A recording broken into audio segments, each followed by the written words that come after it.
আসসালামু আলাইকুম উত্তেজিত ২৭ ব্যাচের শিক্ষার্থীরা। আজকের ভিডিওতে আমরা কথা বলবো বাংলাদেশের এডুকেশন সিস্টেমের স্টুডেন্টদের জন্য অনেক বড় একটা ইস্যু, যে ইস্যুর কারণে আমরা ভাবি যে আমরা ঠিকঠাক মতো প্র্যাকটিস করতেছি, কিন্তু সেই প্র্যাকটিসটা বাস্তব জীবনে ফলপ্রসূ হয় না। কেন ফলপ্রসূ হয় না এবং কিভাবে প্র্যাকটিস করলে সিকিউ এবং এমসিকিউ দুইটা পার্টি তুমি কিভাবে প্র্যাকটিস করার ফলে তোমার প্রিপারেশনটা তুমি ঝালিয়ে নিতে পারো, সেই বিষয়টা নিয়ে কথা বলবো এই ভিডিওতে। দেখো, ফার্স্ট ইয়ার থেকে একদম স্মার্ট প্র্যাকটিসের টেকনিক হচ্ছে এই ভিডিওতে আমি বলবো। সেটা হচ্ছে তোমাকে এমসিকিউ প্র্যাকটিস করতে হবে, আবার এদিকে রিটেন পার্টটাও তোমাকে প্র্যাকটিস করতে হবে। এমসিকিউ কিভাবে প্র্যাকটিস করবা এবং রিটেন পার্টটা কিভাবে প্র্যাকটিস করবা দুইটাই বলবো, এবং দুইটা একসাথে ব্লেন্ড করে কিভাবে প্র্যাকটিস করবা সেটা নিয়েও কথা হবে এই ভিডিওতে। আসো দেখি। এমসিকিউ প্র্যাকটিস করার জন্য তোমাকে প্রতিনিয়ত আগের বছরের প্রশ্ন ও মডেল টেস্ট সলভ করতে হবে।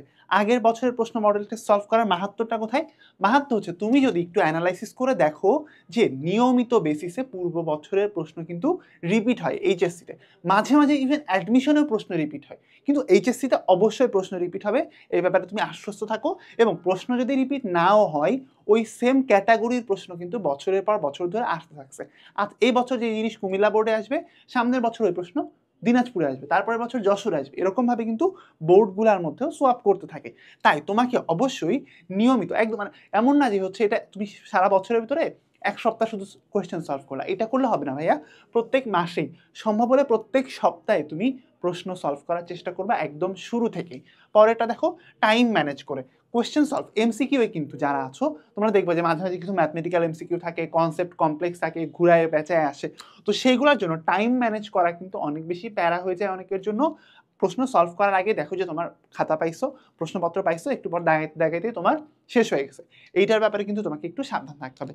পরেরটা হচ্ছে ভুলের নোট করা, এবং নোটটা তোমাকে শর্ট করতে হবে। শর্ট নোট কেন করতে হবে? কারণ যাতে করে তুমি পরীক্ষার আগের দিন সহজে রিভিশন দিতে পারো।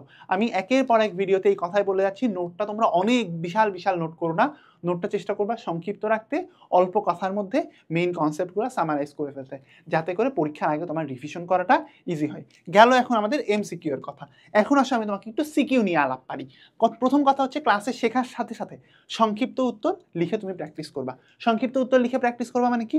মনে করো তোমাকে বাংলায় বসে, বাংলা, আমি যেহেতু হচ্ছে বেশি বাংলা পড়াই তো বাংলা নিয়ে আমার উদাহরণ আমার বেশি আসবে। দেখো, ধরো হচ্ছে তোমাকে বলছে যে উপসর্গের অর্থবাচকতা নেই কিন্তু অর্থদ্যোতকতা আছে। এখন এই জিনিসটা তোমার ক্লাসে শেখার সাথে সাথে, ক্লাসের ব্রেক মনে করো তুমি পাইছো 5 মিনিট, এই 5 মিনিট তোমার পক্ষে কোনোভাবেই সম্ভব না যে তুমি একটা বিস্তারিত উত্তর লিখবা।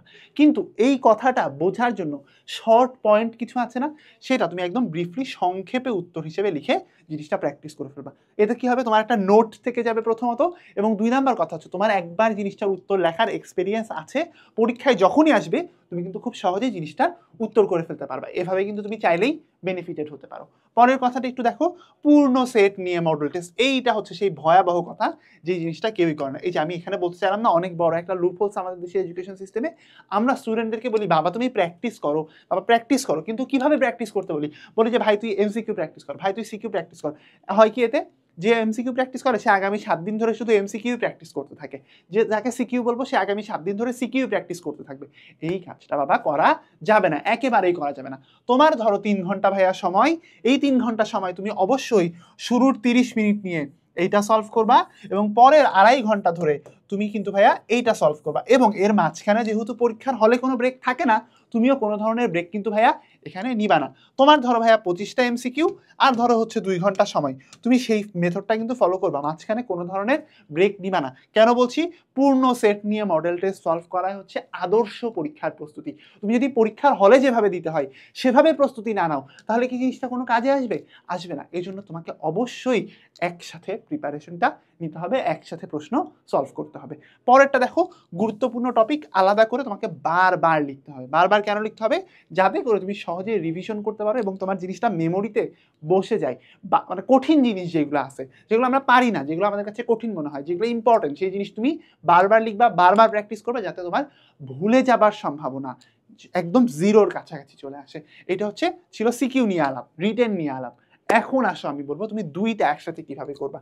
দুইটা করার জন্য সপ্তাহে তুমি 2 থেকে 3 দিন, মিনিমাম 2 থেকে 3 দিন তুমি একদম ডেডিকেটেড ভাবে এমসিকিউ নিয়ে পড়বা, এবং আরো 1 থেকে 2 দিন, আমি বলবো 2 দিন তুমি এটা করো 2 দিন, আর এটা করো 2 দিন, একদম রিটেনের জন্য তোমাকে প্র্যাকটিস করতে হবে। এবং অন্যান্য দিনগুলোতে তুমি পড়বা, রিভিশন দিবা, নানান অ্যাক্টিভিটিস কিন্তু তোমার আছে। এর মধ্যে তোমাকে ২ দিন অবশ্যই এমসিকিউ এর জন্য এবং ২ দিন অবশ্যই সিকিউ এর জন্য প্র্যাকটিসের জন্য রাখতে হবে। এমন না যে তুমি ওই ২ দিন সারাদিন ধরে এমসিকিউ বা সিকিউ প্র্যাকটিস করবা। আমি তোমাকে বলছি না যে একটা টেকনিক আছে পোমোদোরো, এই যে বক্স টেকনিক, এই বক্সের মধ্যে একটা বক্স তুমি মিনিমাম রাখবা এমসিকিউ সলভ করার জন্য, ২টা বক্স রাখো তুমি সিকিউ প্র্যাকটিস করার জন্য। এরকম মেথডে যাও, দেখবা তোমার জিনিসটা সহজে হচ্ছে। পরেরটা দেখো, পুরোনো প্রশ্ন এবং মডেল টেস্ট ব্যবহার করে নিজেই কম্পিটিটিভ পরীক্ষার মতো করে পরীক্ষা দিতে হবে এবং সেটা একদম কমপ্লিট পরীক্ষা তোমাকে দিতে হবে। পূর্ণাঙ্গ সেট, পুরোনো প্রশ্ন নিবা আবার মডেল টেস্টও নিবা। ভাইয়া তুমি যদি চাও তুমি এই পুরো প্রিপারেশনটা এরকম মেথড একটা ফলো করে আমাদের সাথে প্রিপারেশন নিতে চাও, যারা বিজনেস স্টাডিজের আছো তোমরা কিন্তু চাইলেই এনরোল করতে পারো HSC 27 business studies academic two admission এই কোর্সে। এটা কিন্তু এইচএসসি 26 এর জন্য আছে, হিউম্যানিটিজ সবার জন্যই আছে একই কোর্সটা, বাট এই কোর্সটা হচ্ছে পার্টিকুলারলি এইচএসসি 27 বিজনেস স্টাডিজের জন্য। এটা তুমি কি পাচ্ছ বলছি, একাডেমিক থেকে অ্যাডমিশন, মানে তোমার একাডেমিকের প্রিপারেশনও কাভার হবে, তোমার অ্যাডমিশনের প্রিপারেশনও কাভার হবে, সবকিছু একটা কোর্সের মধ্যে মাত্র 4250 টাকায় তুমি চাইলেই এনরোল করতে পারছো। এই কোর্সে তুমি কি পাচ্ছ, প্রত্যেকটা বিষয়ের উপরে দাগানো বই আছে, ইবুকের সাজেশন পাচ্ছ, বিষয়ভিত্তিক একাডেমিক ক্লাসও কিন্তু ভাইয়া তোমার এই জায়গাতে আছে। একাডেমিক এবং অ্যাডমিশন, এইটা হচ্ছে সবচেয়ে বড় বিষয়। আমি তোমাকে একাডেমিকের কথা বললাম না একটু, এইখানে দেখো লেখা আছে অ্যাডমিশন, মানে তুমি এই একটা কোর্সে তুমি আজকে শুরু করছো, আগামী 2.5 বছর ধরে আমরা কিন্তু তোমাদের সাথে থাকছি এই কোর্সের সাথে।